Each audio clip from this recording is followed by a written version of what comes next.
എങ്ങനെയുണ്ടായിരുന്നു സിനിമ കണ്ടിട്ട്? നല്ല സിനിമയായിരുന്നു. പിന്നെ തിയേറ്ററിൻ്റെ എന്ന് വെച്ചാൽ പറയാനുണ്ടോ, കൊള്ളാം. ഇപ്പോൾ ആൾക്കാർ കാണാമെന്ന് വെച്ചാൽ സൗകര്യം നോക്കുക, എങ്ങനെയുണ്ട് ആ സിസ്റ്റമൊക്കെ നോക്കുക, സൗണ്ട്, ഇതൊക്കെയെല്ലാം നോക്കിയല്ലേ ആൾക്കാർ നല്ല കംഫർട്ടബിൾ ആണോ ഇരിക്കാൻ. നമുക്കായാലും അതെ, നല്ല തിയേറ്റർ, വൃത്തിയുള്ള തിയേറ്റർ ഇതൊക്കെയാണ് ഇപ്പോൾ കാണുന്നത്.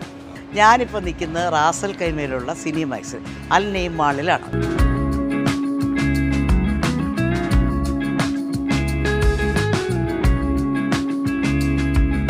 ഇവിടെ നല്ല ആംബിയറാണ് കേട്ടോ, നല്ല ഇവിടുത്തെ ആ സിസ്റ്റംസ് എല്ലാം വളരെ നല്ലതാണ്. അതെ. പിന്നെ ഞാൻ ഏതാ സിനിമ ഉണ്ടെന്നറിയാമോ? വലതു ദിവസത്തെ കള്ളൻ.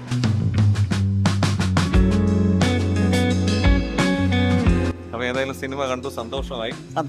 ആദ്യമായിട്ടാണ് ഗൾഫിൽ വന്നിട്ട് ആദ്യമായിട്ട്. അതൊരു ശരിക്കും പറഞ്ഞ ഒരു ചേച്ചി സിനിമയിൽ ഇത്രയും വർഷം വർക്ക് ചെയ്തു, പ്രവാസത്തിൽ വന്നിട്ടുണ്ട്. അത് തന്നെ, ഒരിക്കൽ പോലും അതൊരു ഏതായാലും റാസൽ കൈമയിൽ വരേണ്ടി വന്നു. അതെ അതെ അതെ, സിനിമാക്സിൽ വരേണ്ടി വന്നു. അതാണ് യോഗം.